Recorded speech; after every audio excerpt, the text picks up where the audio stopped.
Dios los bendiga, estimados estudiantes.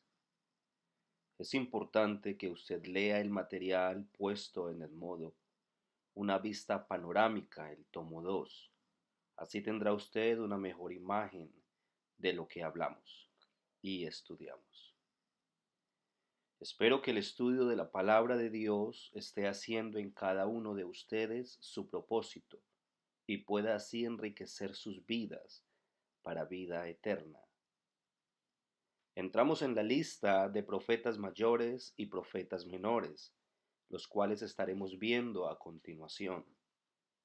Ninguno de ellos se puede considerar menos, ya que todos profetizaron grandes mensajes de parte de Dios. Se les nombra así por la extensión de su contenido. Estos hombres, los profetas, no solo hablaron de eventos que tendrían lugar en el futuro distante, sino que también hablaron sobre acontecimientos locales del futuro inmediato. Tuvieron que hablar de esa manera para hacer frente a los requisitos que para el oficio profético Dios había determinado en el código mosaico.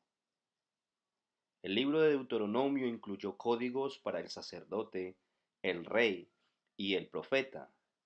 El código del profeta se encuentra en Deuteronomio capítulo 18, versículos 20 al 22, que dice: El profeta que tenga la presunción de pronunciar en mi nombre una palabra que yo no le haya mandado a pronunciar, o que hable en nombre de dioses ajenos, ese profeta morirá.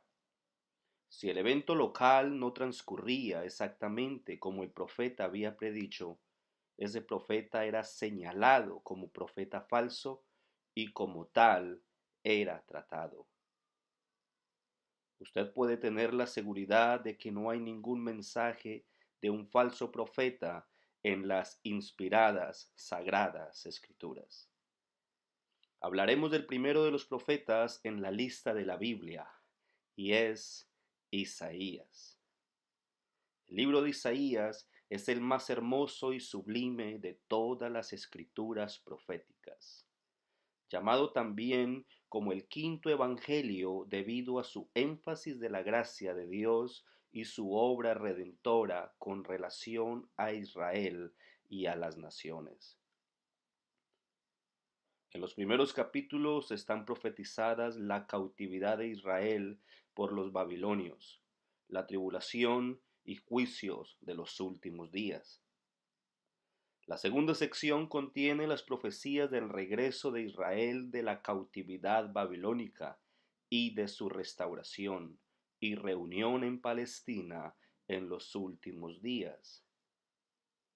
El libro de Isaías está lleno de profecías concernientes a la venida del Salvador. Algo que me llama la atención es que Israel estaba esperando a su Mesías. Por las profecías dadas por Isaías, el profeta les dio todas las indicaciones para que ellos supieran quién y cuándo iba a venir el Cristo. Ellos debieron haberlo estado esperando en el mesón de Belén, o por lo menos pendientes de la noticia de su nacimiento, porque tenían toda la información que necesitaban. Cuando aparecieron los magos del oriente buscando al Señor Jesús, los israelitas al menos tendrían que haber estado lo bastante interesados como para querer viajar con los viajeros del oriente en sus camellos para comprobarlo por ellos mismos. Cuán importante era su venida, y Dios a través de sus profetas lo había predicho con mucha claridad. Algo similar nos pasa a nosotros hoy en día. No tenemos una fecha definida del siguiente evento de Dios para nosotros, que es el arrebatamiento de su iglesia. Y parece ser que la gente no quiere saber nada al respecto. Pero al final la profecía será cumplida y solo un número será contado entre los redimidos. Isaías fue el autor del libro. Él fue el más grande de los profetas. Su nombre significa salvación de Jehová. Profetizó durante los reinados de Usías, Jotam, Acaz y Ezequías.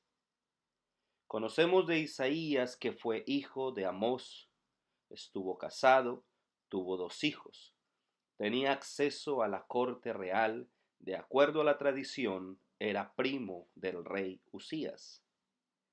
Isaías era consciente de que Judá estaba destinado al exilio, así como le había sucedido al reino del norte de Israel, que estaba bajo el dominio de Asiria. Su profecía estuvo dirigida a 2 grupos de personas: a la gente de su generación que se había apartado de las obligaciones del pacto incluidas en la ley de Moisés, y los llamó a la obediencia y a la santidad de vida. Y en segundo lugar, a la gente de la futura generación que viviría en el exilio.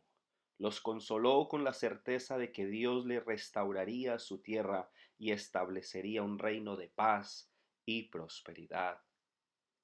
Como también profetizó la tribulación final de Israel y la restauración final en los últimos días.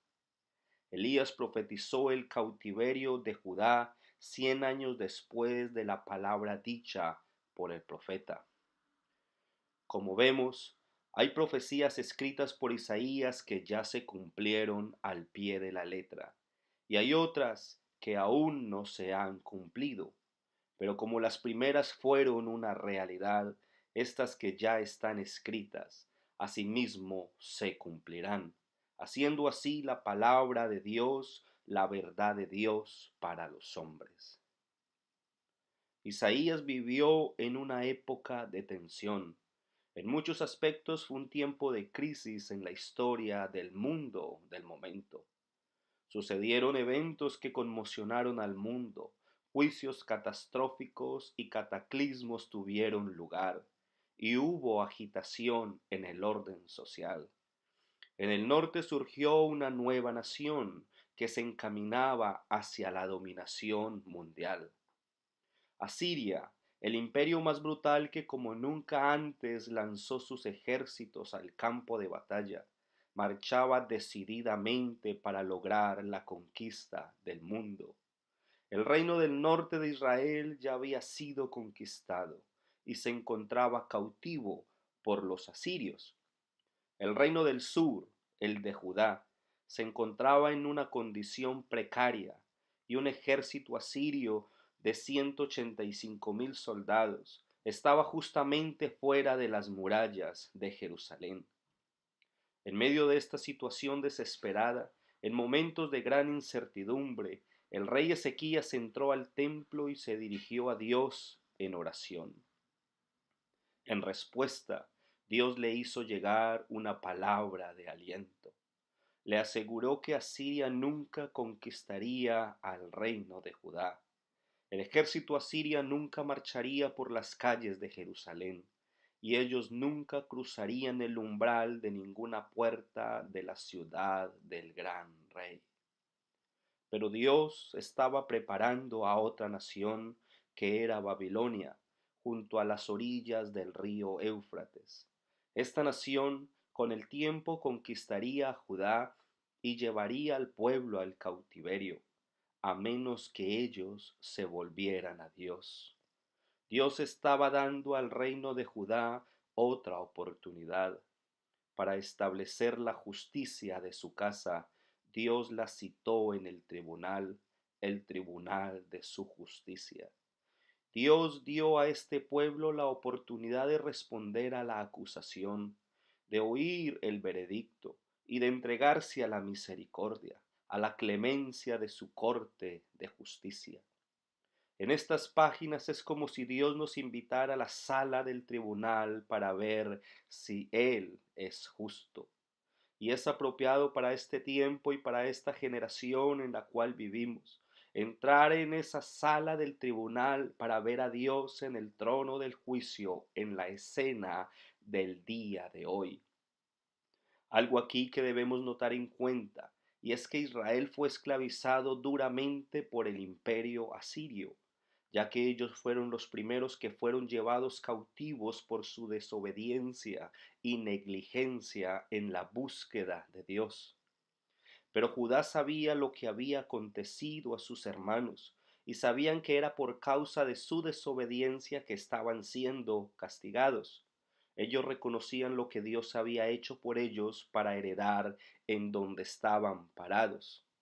Pero ni aun así buscaron a Dios, sino que al contrario se hicieron ídolos de madera y piedra, y los adoraron en los lugares altos. Por esta causa Dios no tuvo compasión de levantar a Babilonia y ponerlos sobre ellos para que los maltrataran y dominaran por 70 años, ya que habían recibido su palabra y eran doblemente responsables del juicio inminente si no obedecían. Asimismo, hoy en día, los que hemos estudiado su palabra y hemos leído todas las profecías y hechos que el Señor nos dejó para que nosotros creamos, en que Él vendrá por una iglesia santa y pura para llevarla con Él. Él vendrá y nadie puede detener este hecho inminente. La pregunta hoy es, ¿seremos testigos desde arriba o aquí en los que quedan sin esperanza alguna? En la mentalidad del sistema del mundo, Dios ha sido removido del trono del juicio, ha sido despojado de su autoridad, prerrogativa y privilegio real, y de los límites que Él estableció como gobernante moral de su universo. Su nombre ha sido empujado hasta los confines del mundo y tratado como si fuera un exceso de equipaje. Pero hay que aclarar que esta es una imagen blasfema de Dios. Él es aún el gobernante moral de su universo.